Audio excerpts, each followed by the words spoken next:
বোধ শুনছে 90.8 FM বেতার বিদ্যাসাগর, মেদিনীপুরের একমাত্র কমিউনিটি রেডিও চ্যানেল বেতার বিদ্যাসাগর। আপনার সঙ্গে, আপনার কথায়। কৃষি সংক্রান্ত নানান কথা, প্রশ্ন আপনার, উত্তর দেব আমরা। কৃষিক্ষেত্রের নানান খুঁটিনাটি তথ্য নিয়ে শুরু হচ্ছে আমাদের অনুষ্ঠান ম্যাট্রিক্স কৃষি পাঠশালা।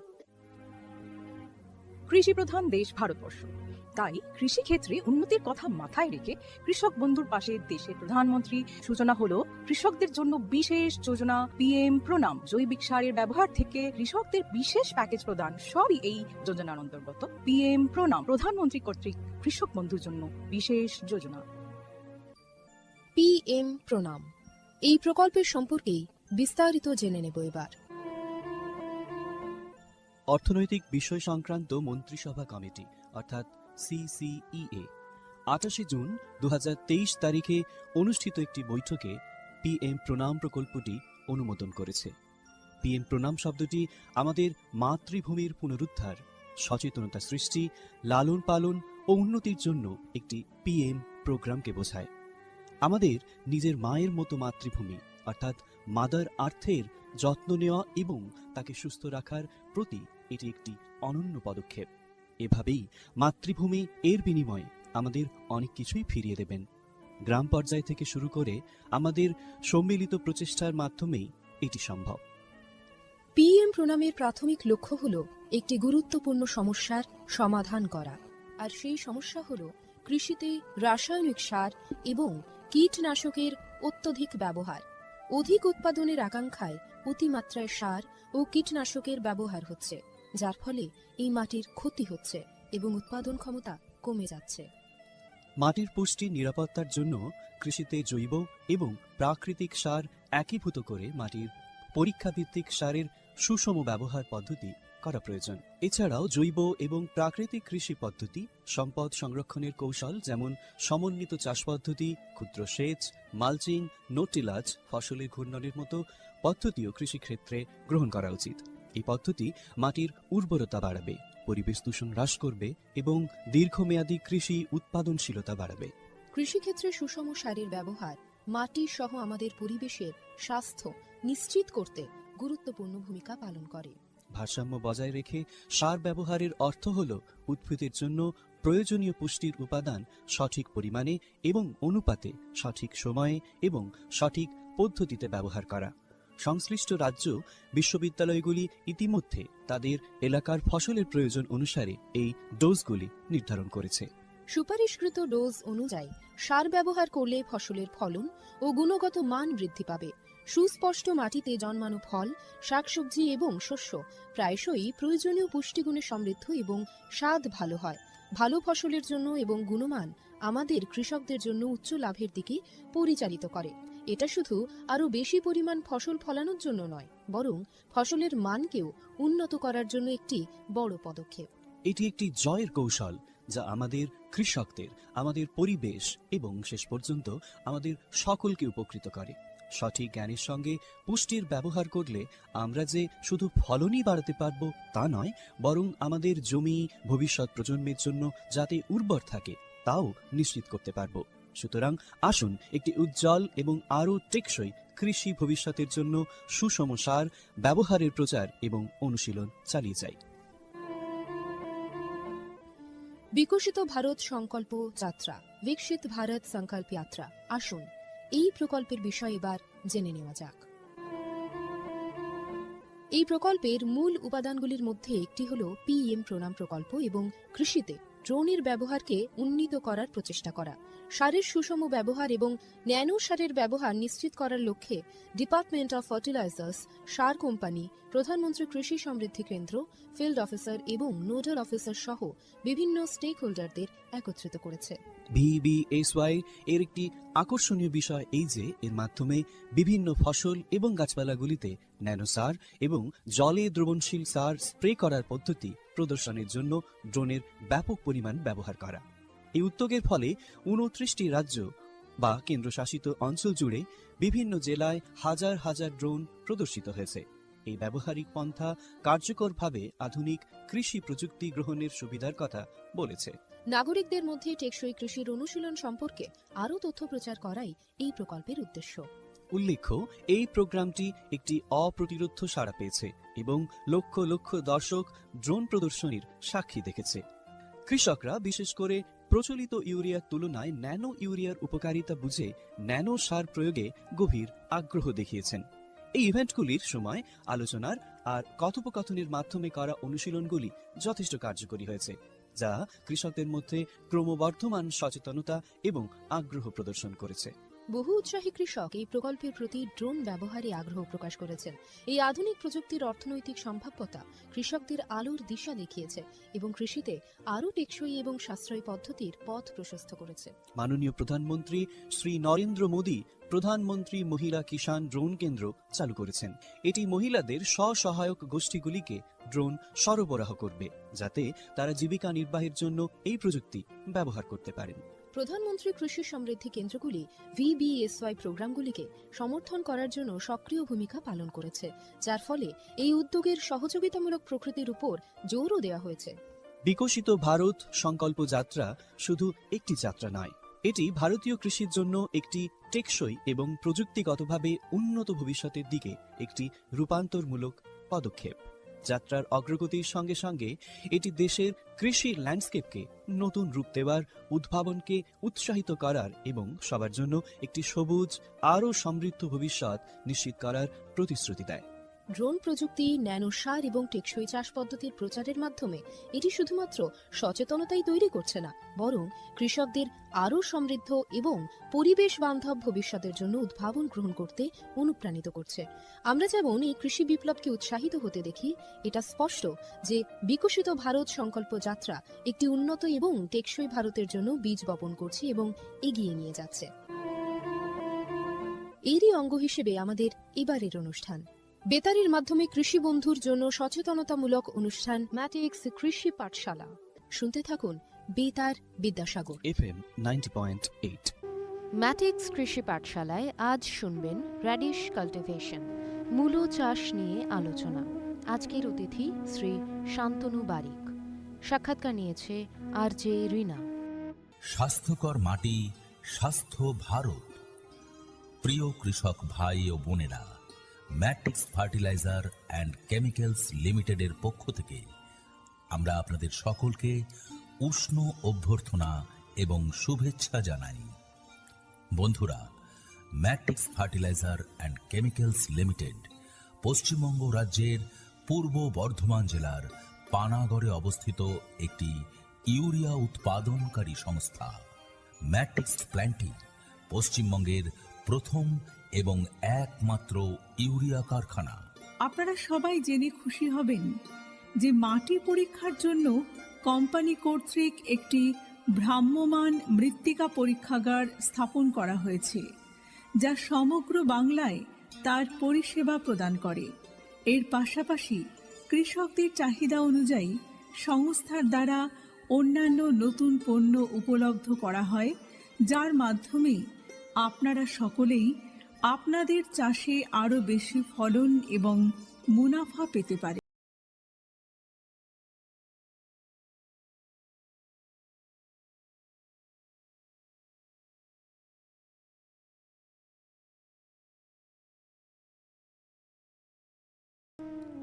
নমস্কার বন্ধু, 90.8 FM বেতার বিদ্যাসাগরে কৃষি সংক্রান্ত অনুষ্ঠান ম্যাটিক্স কৃষি পাঠশালা নিয়ে আমি আজকে চলে এসেছি RJ রিনা।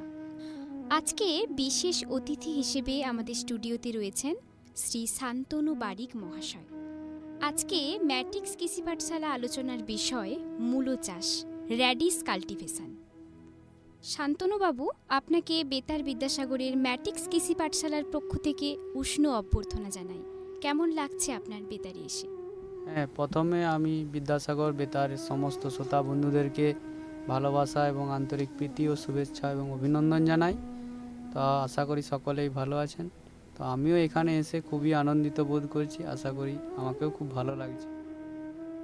আচ্ছা, আমার প্রথম প্রশ্ন, মূলো চাষের জন্য যে মাটি দরকার, মানে যেভাবে আমরা জমিটাকে তৈরি করে নেব, সেই মাটি তৈরির প্রস্তুতি কি রয়েছে যদি বলেন। হ্যাঁ, প্রথমে মূলো চাষ করার জন্য যে মাটিটা তৈরি করতে হয়, প্রথমে তো যে আধুনিক কৃষি যন্ত্রপাতি আছে আমাদের, তো ট্রাক্টর বা পাওয়ার টিলার দিয়ে আমরা প্রথমে মাটিটাকে ঝুরঝুরে করে নিই। তারপর সেই মাটিকে আমরা বিভিন্ন রকম সার ব্যবহার করে তারপরে মূলো চাষ করানো হয়। এই মূলো চাষের ক্ষেত্রে বীজ নাকি চারা কোনটা? না, মূলো চাষের ক্ষেত্রে মূলত বীজ মাটিতে বপন করা হয়। আচ্ছা, বীজ বপন করা হয়। হুম। তো বীজ আমরা কোথা থেকে সংগ্রহ করব? বীজ আপনি যেখানে সামনাসামনি কোনো যদি নিকটবর্তী আপনার দোকান থাকে, বড় কোনো নামি হোলসেলার দোকান, তো সেখান থেকে আপনি সরাসরি নিতে পারেন, বা শহরের কোনো নামি দোকান থেকে আপনি বীজ সংগ্রহ করতে পারেন। আচ্ছা, আমরা যে বীজটা কিনবো তখন বীজের কি দেখে নেব যে গুণগত মান বজায় আছে কিনা, এটা কিভাবে আমরা চিনব? হ্যাঁ, বীজের মধ্যে আপনি অবশ্যই ডেট দেখে নেবেন, আর বীজের গায়ে যদি কোনো হলমার্ক থাকে সেই হলমার্ক অবশ্যই আপনি দেখে কিনবেন। আচ্ছা, জমিতে বীজ বপনের প্রক্রিয়া কি রয়েছে সেটা যদি বলেন। হ্যাঁ, প্রথমে তো মূলো বীজ বাজার থেকে কিনে আনার পর, তো মূলত আমরা সাধারণত হাইব্রিড ধরনের বীজ বেশি ব্যবহার করি। তো হ্যাঁ। হাইব্রিড বীজটার ব্যবহার করার সময় আমরা কি করব, প্রথমে পরিষ্কার শুদ্ধ জল দিয়ে বীজগুলোকে ভিজিয়ে নেব। আচ্ছা, তো ভেজানোর 24 ঘন্টা পর আমরা বীজগুলোকে পরিষ্কার একটা শুদ্ধ সুতোর কাপড়ের মধ্যে ছেঁকে নেব। আচ্ছা, তারপর সেই শুদ্ধ কাপড় যে সমেত যে বীজগুলো রাখলাম, সেই বীজগুলো একটা কৌটোজাত করে কৌটোর মধ্যে ভেতরে রেখে তারপর কৌটোটাকে বন্ধ করে দেব, আচ্ছা, যাতে কোনো বাতাস আর ওর মধ্যে না চলাচল করতে পারে। আচ্ছা। তো বীজ থেকে অঙ্কুর বের হতে ঠিক কতদিন সময় লাগে? তারপর আমরা যে কৌটোবদ্ধ করলাম, কৌটোবদ্ধ করার পর আমরা সেটাকে 12 ঘন্টার মতো কৌটোবন্ধ করে তারপর ওটা বের করে মাটিতে ফেলব। আচ্ছা, বীজটা অঙ্কুরোদ্গমের পর মাটিতে ফেলার 2 থেকে 3 দিন পর মাটির থেকে বের হবে। আচ্ছা। তো এই মূলো চাষের ক্ষেত্রে জল সেচের ব্যবস্থা কেমন করা উচিত বলে আপনার মনে হয়? মূলো চাষ আগে তো মূলো বীজটাকে ফেলা হলো মাটিতে, তো ফেলার সময় আমরা কি করব, একটা বেড তৈরি করতে হবে। আচ্ছা, সাধারণভাবে যদি আমরা ফেলে দিই, তাতে যখন জলসেচ করা হয়, তো জলসেচ করার সময় কি হয় না, বীজে মূলো গায়ে কি হয় না, জল জমে গেলে গায়ে সে দাগ দাগ ছোপ ছোপ হয়ে যায়। আচ্ছা, সেক্ষেত্রে আমাদেরকে কি করতে হবে না, মাটিটাকে একটু উঁচু করে বেডের মতো প্রস্তুত করতে হয়। তারপর যখন আমরা মূলো বীজটাকে ফেলি মাটিতে, তো সবসময় আমাদের খেয়াল রাখতে হবে ওই বীজ ফেলার আগে মাটিটাতে যে আমরা যেটা বলি ফেরোডন, আচ্ছা, ফিউরিডন, যেটা ফেরোডন বলি, সেই পাউডারটাকে ভালো করে মাটিতে মিশিয়ে নিতে হবে। আচ্ছা, কারণ মাটির মধ্যে যে সমস্ত জীবাণু থাকে ওগুলো বীজের মধ্যে, মূলো গাছের কি হয় না, মূলোটা যখন নামে মাটিতে তখন সে গায়ে ছোপ ছোপ কিড়মির মতো ওগুলো দাগ পড়ে যায়, ওগুলো পোকা আক্রমণ করে। তাহলে আমরা যদি ফিউরিডন আগে মাটিতে মিশিয়ে রাখি, সেক্ষেত্রে আমাদের উপকারে আসে। তাছাড়া যখন আমরা বীজটাকে ফেলি, তো বীজটাকে কি করে না, পিঁপড়েতে নিয়ে চলে যায়, বীজের অঙ্কুরোদ্গমটাকে খেয়ে নেয়। আচ্ছা, সেক্ষেত্রে আমাদেরকে লক্ষ্য রাখতে হবে বীজ ফেলার সময় সব সময় আমরা যে বাজারে সে লক্ষণ গণ্ডি পাওয়া যায়, আচ্ছা। সেটাকে গুঁড়ো করে বীজের মধ্যে মাখিয়ে নিতে হবে। এতে করে বীজের কোনো ক্ষতি হবে না না, তো? এতে বীজের কোনো ক্ষতি হবে না। শুধুমাত্র কীটনাশক, যে উই পোকা, পিঁপড়ে, এই ধরনের কোনো কীটনাশক যদি ওই বীজের অঙ্কুরোদ্গমটা খেয়ে নেয়, সেক্ষেত্রে বীজটা অঙ্কুরোদ্গম হয় না, তাতে মাটিতে অনেকটা গ্যাপ হয়ে যায়। হ্যাঁ। সেক্ষেত্রে আমাদেরকে লক্ষণ গণ্ডি মাখিয়ে বীজটা যদি আমরা ফেলি, সেক্ষেত্রে আমাদের প্রত্যেকটা বীজ অঙ্কুর বের হয়। বীজ বপনের ক্ষেত্রে কেমন পদ্ধতি ব্যবহার করা যেতে পারে, মানে হ্যাঁ, এটা কেমন একটা ভাবে ভালো আমরা- প্রশ্ন করেছো তুমি, যে বীজটা যখন ফেলবো, তো বীজের দূরত্বটা মিনিমাম 1 থেকে 1.5 ইঞ্চি আমাদেরকে লক্ষ্য রাখতে হবে। আচ্ছা, পাশাপাশি যদি আমরা অনেক বীজ এক কাছে ফেলে দিই, সেক্ষেত্রে কি হবে না, মূলোটা মোটা হবে না। আচ্ছা, পাশাপাশি যদি থাকে সেক্ষেত্রে মূলোটা মোটা হবে না, সরু সরু হবে। ওই জন্য আমাদেরকে একটু সময় দিয়ে, হাতে সময় নিয়ে বীজটা ফেলার সময় সঠিকভাবে লক্ষ্য করে ফেলতে হবে, যাতে আচ্ছা, একটার থেকে অপর বীজের দূরত্ব যেন মিনিমাম 2 থেকে 3 কড়া অবধি ফাঁক থাকে। আচ্ছা। জল সেচের ব্যাপার যেটা আপনি বলছিলেন একটু আগে, তো ওটা কি সারিবদ্ধভাবে আমরা চাষ করব, মানে মূলোটা? না, যে আপনি যেহেতু বেড তৈরি করে দিয়েছেন, আচ্ছা সেক্ষেত্রে আপনার 1 ফুট বাই 1 ফুট আপনি হালকা করে গর্ত করে দেন। তারপর বীজগুলো ফেলার পর মাটিতে হালকা করে মাটি দিয়ে দেন। তারপর বীজগুলো অঙ্কুরিত হবে। সেক্ষেত্রে যখন আপনি জল সেচ করবেন, তাতে কি হবে না, বীজের বা ওই মূলো গাছের গোড়ায় আর জল দাঁড়াবে না। সেক্ষেত্রে মূলো গাছ ভালো থাকবে। এই র্যাডিশ কাল্টিভেশন অথবা মূলো চাষের ক্ষেত্রে আমরা কতদিন অন্তর অন্তর জল সেচের ব্যবস্থাপনা দিতে পারি? হ্যাঁ, জল যদি বৃষ্টি না হয়, সাধারণত শীতকালীন ফসল তো শীতকালে সাধারণত হ্যাঁ। বৃষ্টি খুবই কম হয়, হ্যাঁ। সেক্ষেত্রে আপনি 10 থেকে 12 দিন অন্তর অন্তর জল সেচ করতে পারেন। আচ্ছা, মূলো চাষের ক্ষেত্রে যেহেতু মূলো শীতকালীন ফসল, সেক্ষেত্রে কুয়াশা শিশিরের একটা সমস্যা তো থাকেই। সেই ক্ষেত্রে কি ফসলের ক্ষতি হওয়ার সম্ভাবনা বেড়ে যায়? না, সেক্ষেত্রে তেমন একটা ক্ষতি হয় না। যখন কুয়াশা দেয়, সে কুয়াশার ক্ষেত্রে পাতাগুলো একটু চুয়া চুয়া ভাব দেখা যায় বা হলুদ হলুদ বর্ণের হয়ে যায়। সেক্ষেত্রে আমরা অ্যান্টিফাঙ্গাল হিসাবে ডাইথেমেন্স প্রয়োগ করলেই সেটা ছেড়ে যায়। আচ্ছা, ঠিক কেমন আবহাওয়া প্রয়োজন এই মূলো চাষের জন্য?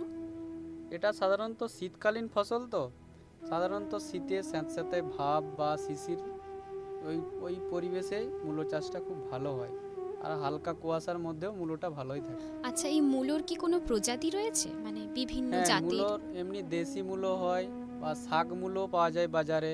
আর মূলত হাইব্রিড যে মূলোগুলো বাজারে আসে, সেগুলো মূলোটা একটু মোটা সাইজের হয় আর পাতাগুলো খুব কম হয়, অল্প হয়। সেটা আমরা সাধারণত মানে হাইব্রিড মূলো বলে থাকি। তো আচ্ছা। সেক্ষেত্রে বিভিন্ন ধরনের মূলো আমরা দেখতে পাই বাজারে। আচ্ছা, এই বিভিন্ন জাতের ক্ষেত্রে বিভিন্ন বীজ তাহলে থাকছে আলাদা আলাদা? হ্যাঁ, বিভিন্ন ধরনের বীজ আমরা দোকানে যেভাবে বলি তারা আমাদেরকে সেইভাবেই দেন। আমরা যদি বলি শাক মূলো চাষ করব, সেক্ষেত্রে মূলোটা পাওয়া যাবে না, কিন্তু শাকটা বেশি হয়। আর যদি আমরা মূলো এবং শাক দুটো কোয়ালিটি পাই, আচ্ছা এক্ষেত্রেও আমরা সে ধরনের বীজ বললে দোকানদার আমাদেরকে সেইভাবেই দেয়। আচ্ছা, তাহলে আপনার কথা অনুযায়ী বুঝলাম যেটা যে মূলো শাকও হয়, ওটা হ্যাঁ। ওটা কিরকম একটু যদি বলতেন। মূলো শাক বলতে মূলো সেক্ষেত্রে আসবে না, শুধুমাত্র শাকটাই হবে। আর মূলো সরু সরু হয়ে মাটির নিচে দিয়ে থাকবে, সেক্ষেত্রে শাকটাই বেশি পাওয়া যাবে। আচ্ছা, যে বিভিন্ন জাতের কথা বললেন আপনি, ওটার মানে ঠিক কত রকমের জাত রয়েছে? এটা আমরা সাধারণত 2 থেকে 3 রকমের দেখতে পাই। একটা হচ্ছে দেশি মূলো, যেটাকে আমরা বলি, সেটা একটু লাল ধরনের হয়। আচ্ছা সেটা খাওয়ার সময় একটু বেশি ঝাল ঝাল অনুভূতি হয়। আচ্ছা আর যেগুলো আমরা হাইব্রিড ধরনের মূলো পাই, সেগুলো যেন শসার মতো লাগে খেতে, একটু আচ্ছা। মিষ্টি ধরনের হয় আর একটু চপসা হয়। আর এমনি যে শাক মূলোর কথা বললাম, তো 3 ধরনের আমরা মূলো সাধারণত দেখতে পাই বাজারে। শাক মূলোর ক্ষেত্রে তাহলে আমরা শুধু শাকটাই হ্যাঁ, পাচ্ছি, তাই শাকটাই তো? পাই, মূলো আসে খুব কম, সামান্য। তো এই মূলো চাষের ক্ষেত্রে রাসায়নিক কি কি ব্যবহার করা যেতে পারে? জৈব সার কি ব্যবহার করা যেতে পারে? হ্যাঁ, অবশ্যই করা যাবে। আর মূলো শাক, রাসায়নিক কি কি সার ব্যবহার করা যেতে পারে যদি একটু বলতেন? হ্যাঁ, যখন আমরা মূলোটা লাগাই, মাটি তৈরি করি, তো মাটিটা তৈরি করার সময় আমরা জৈব সার ব্যবহার করি। যেমন হচ্ছে গোবর সারটা বেশি ব্যবহার করি, আচ্ছা তা কম্পোস্টও ব্যবহার করি।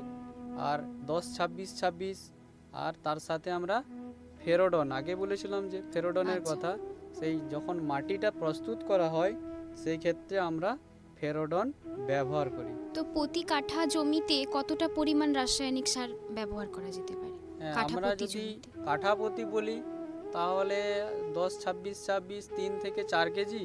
আর কম্পোস্ট সারও কেজি 2 কেজির মতো ব্যবহার করতে পারি। আর ফেরোডন যদি ব্যবহার করি, কাঠাপতি 500 আমরা ফেরোডন ব্যবহার করতে পারি।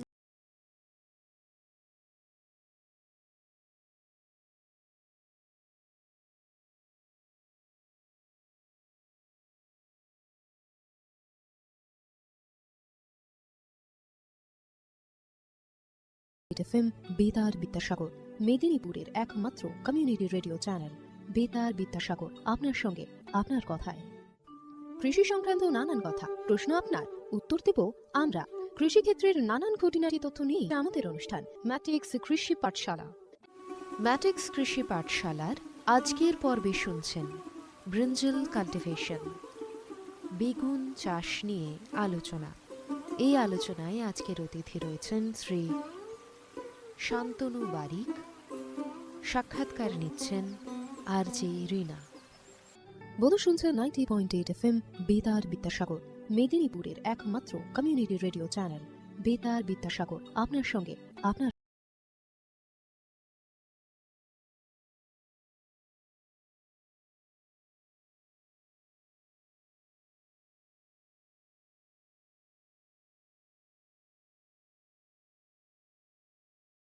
চাষের ক্ষেত্রেই পোকামাকড়ের সংক্রমণ একটা থাকে, তো এই চাষের এই মূলো চাষের ক্ষেত্রেও নিশ্চয়ই রয়েছে।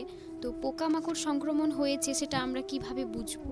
প্রথমে যখন বীজ থেকে অঙ্কুর বের হয়, অঙ্কুর বের হওয়ার পর তো কিছু গাছ আমরা সরে যেতে দেখি, তো সেই ক্ষেত্রে আমাদেরকে একটা কীটনাশক ব্যবহার করতে হয়। আমরা যদি সেখানে একটা কীটনাশক স্প্রে ব্যবহার করি, তো সেখানে সাইপারসাইড নামে একটা কীটনাশক পাওয়া যায়। আচ্ছা সেই কীটনাশকটা প্রতি লিটার জলে 2 থেকে 2.5 ml আচ্ছা স্প্রে করলে ওই গাছের যেগুলো সোড়া রোগ সেগুলো আমরা মুক্তি পাবো। এছাড়াও যখন গাছটা বড় হয় তখন গাছের মধ্যে সবুজ পোকা দেখতে পাওয়া যায়, আচ্ছা তো ওই সবুজ পোকাগুলো পাতাগুলোকে কি করে না ঝাঁঝরা ঝাঁঝরা করে দেয়, আর কি হয় না হলদেটে ভাব আসে।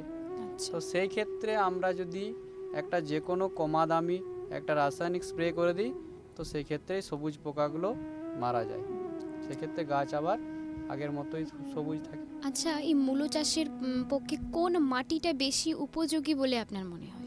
ঠিক কি হ্যাঁ। ধরনের মাটি আমরা? মূলো চাষের ক্ষেত্রে সাধারণত যে দোআঁশ মাটি সেটাই মূলো চাষের পক্ষে খুবই উপযোগী। এছাড়াও যে বালি যে দোআঁশ সেটাও খুবই উপযোগী। আমাদের মেদিনীপুরের তো লাল মাটি, তো এখানে কি মূলো চাষ করা যেতে পারে? হ্যাঁ, অবশ্যই করা যেতে পারে। যেসব জায়গা একটু উঁচু ধরনের, যেখানে জল দাঁড়ায় না বেশি, তো বর্ষাকালীনও চাষ হয়, এছাড়াও শীতকালীন তো চাষ হয়। মূলত শীতকালীন ফসল, তো বর্ষাকালেও যেসব জায়গায় জল দাঁড়ায় না মেদিনীপুরের লাল মাটিতে অবশ্যই চাষ করা যায়। আচ্ছা, তাহলে মেদিনীপুরের লাল মাটিতে আমরা এই মূলো চাষ করতে পারি আপনি বলছেন। হ্যাঁ, ফলন কি কোনোভাবে কম বেশির পরিমাণ এরকম রয়েছে নাকি সঠিক পেতে পারি? না, যদি জমিতে সঠিক সার প্রয়োগ করা হয় বা রাসায়নিক সঠিকভাবে দেয়া হয়, সেক্ষেত্রে মনে হয় না যে ফলন তেমন একটা খারাপ হবে, কারণ সঠিক যদি মাটি উর্বর থাকে অবশ্যই ফলন ভালো হবে। কিভাবে বাজারজাত করা হয় এই মূলোকে আমরা?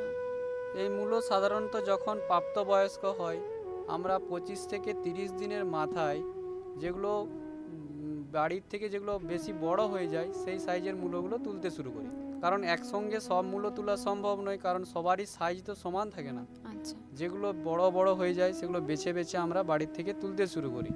যখন বড়গুলো তোলা শেষ হয় তখন ছোটগুলো আবার উপযুক্ত হয়, তখন আচ্ছা। আবার তাদেরকে আস্তে আস্তে করে তোলা হয় বাড়ির থেকে।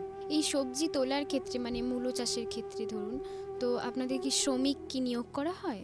না, এটা তেমন একটা শ্রমিকের প্রয়োজন হয় না, কারণ এটা অল্প পরিশ্রমের চাষ, তো এখানে নিজেদের মাধ্যমেই আমরা চাষটা করে থাকি। আপনি কতদিন ধরে এই চাষের সঙ্গে যুক্ত আছেন? আমি বিগত 10 থেকে 12 বছর এই চাষের সঙ্গে যুক্ত আছি। বাজার মূল্য ঠিক কেমন থাকে এই মূলো চাষে? মূলো চাষের ক্ষেত্রে যখন শীতকালীন ফসল আসে তখন পুরোটাই যখন একচেটিয়া ফসল তোলা হয়, সেক্ষেত্রে বাজারটা একটু কম আসে। আর যদি আপনি আগে তুলতে পারেন সময়ের আগে, সেক্ষেত্রে আপনার দামটা একটু বেশি আসে। তাহলে এই মূলো চাষের ক্ষেত্রে ঠিক কতদিন সময় লাগে, মানে পুরো সবজিটা আমরা পুরো পেতে? সবজিটা প্রথম থেকে শেষ অবধি 30 থেকে 35 দিনের মাথায় আপনার মূলোটা শেষ হয়ে যাবে। যদি আপনি রেখে দেন তাহলে কি হবে না, মূলোর উপর ফুল ফুটে যায়। আচ্ছা যখন ফুলটা ফুটে যাবে তখন আর মূলোটা কেউ নিতে চাইবে না, আচ্ছা তো সেক্ষেত্রে নষ্ট হয়ে যায়। আচ্ছা, ওই ফুল থেকে কি কোনোভাবে বীজ আমরা নিতে পারি, মানে হ্যাঁ, ফুল থেকে বীজ কি নিতে বীজ? পারেন, তো সেই ক্ষেত্রে ভালো আশা করা যায় না সেই বীজের উপর। আচ্ছা, বাজারজাতকরণের ক্ষেত্রে মূলো কি স্টোর করার কোনো প্রসেস রয়েছে? না, মূলো কখনো স্টোরজাত হয় না, বাজারেই বিক্রি করা হয়। আচ্ছা, এই মূলো চাষ সম্পর্কে আর কি কি বলতে চান আপনি? হ্যাঁ, মূলো চাষ সম্পর্কে যেটা যে 10 থেকে 15 দিনের মাথায় যে গাছের গোড়ায় যে আগাছাগুলো জন্মায়, তো সেগুলো কি করতে হবে না, আমাদেরকে তুলে ফেলে দিতে হবে, আচ্ছা কারণ এখানে কোনো রকম রাসায়নিক ব্যবহার করা যাবে না। আচ্ছা যদি আমরা সেক্ষেত্রে রাসায়নিক ব্যবহার করি তাহলে কিন্তু মূলো গাছ মারা যাবে। সেক্ষেত্রে আমাদেরকে কি করতে হয়, হাতে করে বা কোদাল দিয়ে সেই সব আগাছা তুলে ফেলতে হয়। তারপর কি করতে হয় না, ওই জায়গাগুলোকে মাটিটা কুপিয়ে নিতে হয়, যাতে করে মাটিটা আলগা থাকে আর কি হয় না, মূলোর সাইজগুলো বড় আসে। কারণ মাটি যদি ফাঁপা থাকে সেক্ষেত্রে কি হয় না, সাইজে বড় আসে। তো আমাদের কি করতে হবে, 10 থেকে 15 দিনের মাথায় যে সমস্ত আগাছাগুলো জন্মাবে সেগুলো তুলে ফেলে সেই মাটিগুলোকে ভালো করে কুপিয়ে নিতে হবে, মূলর ধারগুলো। তো সেখানে কি করতে হবে, দিয়ে না রাসায়নিক হিসাবে আমরা নাইট্রোজেন ব্যবহার করব। নাইট্রোজেন বলতে ইউরিয়া ব্যবহার করি। তো ইউরিয়া ব্যবহার কর মাটিগুলোকে আমরা ভুঁড়োর মতো তৈরি করে দেবো, যাতে করে না মূলগুলোর গায়ে চিপকে থাকে। সেক্ষেত্রে কি হবে না, মূলগুলো আরও মোটা মোটা তৈরি হবে। আর আমরা জল ধারণ করব সেই সময় 10 থেকে 15 দিনের মাথায় মাটি দেওয়ার পর সেগুলো জল দিলে মূলগুলো আরও তরতাজা হয়ে বড় হয়ে উঠবে। তাহলে কোন কোন সময় এই চাষটা হচ্ছে, শুধুমাত্র শীতকালীন ছাড়া কি অন্য সময়? শীতকালীন ছাড়াও এখন বর্তমানে বর্ষাকালীন যে মূলোটা আসছে বাজারে, বর্ষাকালেও চাষ হচ্ছে মূলোটা। আচ্ছা, আরো ভালো মানের মূলো যদি চাষ করা যায় তাহলে সেটা কিভাবে করা যেতে পারে? একই রকমভাবে করা যেতে পারে। এবার বীজের বিভিন্ন রকম ভাগ থাকে, শাক মূলো থাকে, বা আপনি যদি এমনি মূলো পেতে চান সেক্ষেত্রেও আপনাকে পদ্ধতি একইভাবে চাষ করতে হবে। এই মূলো চাষে লাভবান হওয়ার সম্ভাবনাটা কেমন রয়েছে, কারণ এই এত কম খরচে কম পরিশ্রমে? হ্যাঁ, মূলো চাষ করলে আপনি অবশ্যই লাভবান হবেন, কারণ এখানে শ্রমিকের তেমন একটা প্রয়োজন নেই বা পারিশ্রমিক হিসাবেও বিশেষ একটা লাগছে না। সেক্ষেত্রে অল্প পরিশ্রমে আর অল্প টাকা খরচ করে আপনি চাষটা করতে পারেন, সেক্ষেত্রে আপনার লাভবান বেশি হবে। মূলোর বাজার দাম কেমন রয়েছে, বাজার দরদাম? বাজার চাহিদার উপর নির্ভরশীল, যেমন চাহিদা আসবে সেরকম বাজার দর নির্ভর হয়। যদি আপনি সময়ের আগে বের করতে পারেন সেক্ষেত্রে আপনার লাভবানটা বেশি হবেন, আর যদি সময়ে আপনি বের করেন সমস্ত ফসল একসাথে ওঠে সেক্ষেত্রে আপনার লাভটা কম আসবে। আচ্ছা, এই সময়ের আগে যে বললেন বের করার ব্যাপারটা, মানে সময়ের আগে কিভাবে আমরা ফসল পেতে পারি? সময়ের আগে আপনি জমি তৈরি করে শীত পড়ার আগে যদি আপনি ফসলটা ছড়িয়ে দেন, বপন করে দেন বীজগুলো, সেক্ষেত্রে শীতটা আসার সাথে সাথে যদি আপনি মার্কেটজাত করতে পারেন সেক্ষেত্রে আপনার লাভটা বেশি আসবে। আচ্ছা, শীতকালীন ছাড়াও অন্য সময় কি মূলো চাষ করা যেতে পারে? হ্যাঁ, শীতকালীন ছাড়াও যে এখন বর্তমানে যে বর্ষাকালীন যে মূলোগুলো আসছে সেই ক্ষেত্রে মূলো চাষ হচ্ছে। তো সেই ক্ষেত্রে একটু খরচাটা বেশি হয়, ব্যয়বহুল হয়, কারণ বারবার বৃষ্টির জন্য গাছের ধসা রোগটা বেশি দেখা যায়, সেক্ষেত্রে একটু ব্যয়বহুল হয়, গাছ মারা যায়। আচ্ছা, কাঠাপ্রতি জমিতে কত পরিমাণ বীজের প্রয়োজন রয়েছে? কাঠাপ্রতি জমিতে আপনি 500 মূলো বীজ ব্যবহার করতে পারেন। 500 বীজ নিয়ে তো সুন্দর করে যদি আপনি বপন করেন খুব সুন্দর আপনার মূলো ভালোই প্রফিট আসবে। আচ্ছা, বীজ অঙ্কুরোদ্গমনের সময় রোদে দেওয়ার ব্যাপার একটা রয়েছে, ওটা ঠিক কি জিনিসটা যদি একটু বলতেন? যখন আপনি দোকান থেকে কিনে আনেন প্যাকেটজাত থাকে, তো ওই প্যাকেটটা বাড়িতে নিয়ে এসে তারপর রোদের মধ্যে বীজগুলোকে দেয়া হয়, যাতে করে যেগুলো পোকা বা যেগুলো চপসে যায় সেগুলো একটু বাতাসের মধ্যে ধরে দিলে ওগুলো উড়েই যায়। সেক্ষেত্রে আপনি সঠিক যেটা একদম অঙ্কুর বের হবে এরকম ধরনের বীজ আপনি পাওয়ার সম্ভাবনা থাকতে পারে, ওই জন্য রোদে দিয়ে ওগুলোকে শোধন করা হয়। গাছের মানে এই মূলো গাছের পুষ্টিগুণ কিভাবে বাড়ানো যেতে পারে? শুধুমাত্র এই রাসায়নিক সার ব্যবহার করে, নাকি আরও কোনো রক্ষণাবেক্ষণের প্রক্রিয়া রয়েছে? যদি আমরা যতটা সম্ভব যে কেমিক্যালজাত যেসব রাসায়নিক আছে সেগুলো আমরা ব্যবহার কম করে যদি আমরা জৈবিক কোনো রাসায়নিক ব্যবহার করতে পারি সেক্ষেত্রে আমাদের শরীরের মধ্যে যে আমাদের পুষ্টিগুণ সেটা সঠিক থাকবে এবং মূলার গুণগত মানটাও ঠিক থাকবে। আচ্ছা, এই জৈব সার হিসেবে কি ব্যবহার করা যেতে পারে? জৈব সার হিসাবে আমরা মূলত গোবর সারটাই বেশি ব্যবহার করতে পারি। এছাড়াও যদি পাতা পচা বা কম্পোস্ট করতে পারি সেক্ষেত্রে আরও ভালো হয়। আচ্ছা, অন্যান্য শাকের ক্ষেত্রে যেরকম আমরা জানি যে একবার তুলে নেওয়ার পর আবার মানে কেটে নেওয়ার পর আবার সেটা আমরা দ্বিতীয় টাইম নিতে পারি, কিন্তু এই মূলোর ক্ষেত্রে কি তেমন কোনো রয়েছে? না, এক্ষেত্রে মূলো গড়া সমেত উবড়ে নিতে হয়। আচ্ছা, সেক্ষেত্রে একবার মূলোটা উবড়ে নিলে আর দ্বিতীয়বার সেখানে পাওয়া যায় না। আর তাই ওই মূলোটা মূলো মূলত শাকের একবারই। ক্ষেত্রে আপনি যেটা বলছিলেন যে শাকটার ক্ষেত্রে শাক সমেত মূলোটাকে উবড়িয়ে নেওয়া হয়, সেক্ষেত্রে বাজারজাত করার সময় আটি বেঁধে বাজারজাত করা হয়। আমাদের এই বেতার কৃষক বন্ধুদের আপনি কি বার্তা দিতে চান এই মূলো চাষে? হ্যাঁ, কৃষক বন্ধুদের একটাই বার্তা দিতে চাই, যদি কোনো কৃষক বন্ধু বর্ষাকালে মূলো চাষ করেন সেক্ষেত্রে আপনি যদি তাজা সুস্থ মূলো পেতে চান তো 20 থেকে 25 দিনের মাথায় যদি আপনি বোরন স্প্রে করতে পারেন, সেক্ষেত্রে আপনার মূলো সাদা এবং ধপধপে হবে, যাতে করে বাজারে আপনার মূলোর প্রতি দৃষ্টি খুবই আকর্ষিত হবে। সেক্ষেত্রে আপনার মূলোর চাহিদা বৃদ্ধি পাবে। অসংখ্য ধন্যবাদ শান্তনু বাবুকে। আজকেই আমরা শান্তনু বাবুর সঙ্গে কথা বলে অনেক কিছু জানতে পারলাম মূলো চাষ সম্পর্কে। আপনারা শুনছিলেন ম্যাটিক্স কৃষি পাঠশালা অনুষ্ঠান। বন্ধুরা শুনতে থাকুন, সঙ্গে থাকুন বেতার বিদ্যাসাগর 90.8 FM। নমস্কার।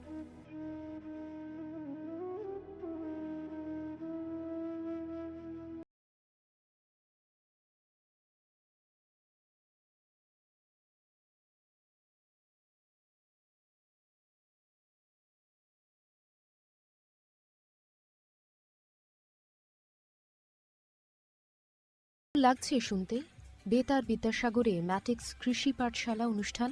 জানাতে অবশ্যই আমাদের মেল করতে পারেন betarbidasagar@mail.bidyasagar.ac.in এই আইডিতে, অথবা আমাদের SMS কিংবা হোয়াটসঅ্যাপের মাধ্যমেও জানাতে পারেন আপনাদের ফিডব্যাক। Phone number 8111688495। সরাসরি ফোন করেও আপনারা জানাতে পারেন আপনাদের মতামত, কিংবা আমাদের চিঠিও লিখতে পারেন। চিঠি লিখবেন এই ঠিকানায়: বেতার বিদ্যাসাগর 90.8 FM, বিদ্যাসাগর বিশ্ববিদ্যালয়, রাঙামাটি 721102। এতক্ষণ শুনছিলেন কৃষি সংক্রান্ত বিশেষ অনুষ্ঠান ম্যাটিক্স ফার্টিলাইজার্স ও কেমিক্যালস লিমিটেডের প্রস্তুতি, কৃষক ভাই ও বন্ধুর জন্য কৃষিক্ষেত্রে বিশেষ বার্তা। এই ধরনের অনুষ্ঠান আরও শুনতে কানে রাখুন বেতার বিদ্যাসাগর 90.8 FM, ঠিক বেলা 1টায়।